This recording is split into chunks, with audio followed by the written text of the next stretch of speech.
So here we are, the morning after the night before, day one of the lockdown. It's a new reality for all of us, and that's what I wanted to talk to you about today. Um, for some of us, we might think that this is going to be really good fun. For some of us, we might feel really unnerved and unsettled and anxious about this. But for all of us, I think this is a shock. For all of us, this is something that we're just not used to. Situations that we've not had to um, live in before, and I think we're all trying to adjust. And so there's a few things that I'd love to say just to encourage us at this time. Firstly, be kind to yourself. Recognise that actually shock does things to us. New and change and situations like this do things to us.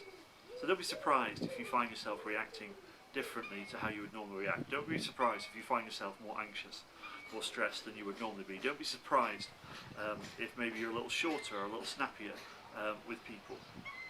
Be kind to yourself. Don't try and do the same things you were doing before. Don't try and achieve the same amount of work you were achieving before. Don't try and think that everything's just going to be normal. We just happen to be indoors for a while. What I would say is, be kind to yourself.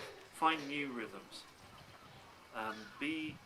Don't just be kind to yourself, but also be kind to those around you. Allow other people to behave a bit differently, to be a little bit more stressed, a little bit more anxious.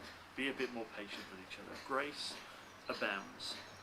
And this is a new reality, but it's a reality that's also not just filled with stress and anxiety and uncertainty, but it's a reality that's filled with opportunity as well.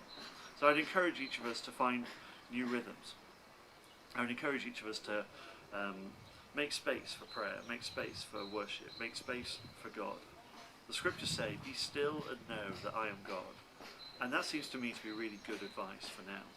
It's so easy to fill our time with news and updates, and I don't know what your phone's like, but my phone is just constantly updating with WhatsApps and messages and Facebook updates and Twitter feed and all the different things that are bouncing around on my phone. It just seems there's messages and emails and all sorts coming in every second.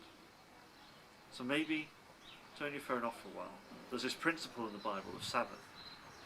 There's this principle in the Bible of taking time out, not stepping away from the busyness and the craziness and the immediacy of everything, and taking some time out, creating a Sabbath. You might decide that you want to, it doesn't need to be a full day, but you might decide that as a family you want to build a couple of hours into each day where you just turn all your technology off.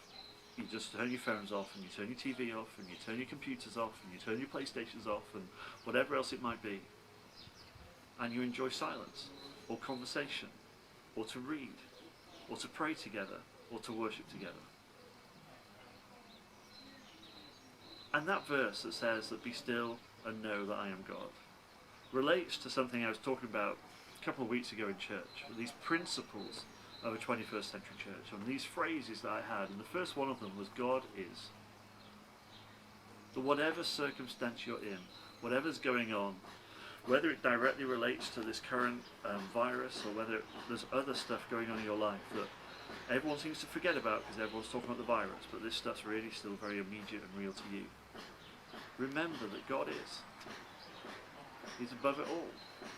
God is. He's bigger than it all. Whatever we face, we have a God who is constant. We have a God who is beautiful. We have a God who loves us. We have a God who is present. We have a God who is with us. We have a God who is for us. So above it all, remember that God is. Take some time out. Build some time in. Find some new rhythms. And be kind to yourselves.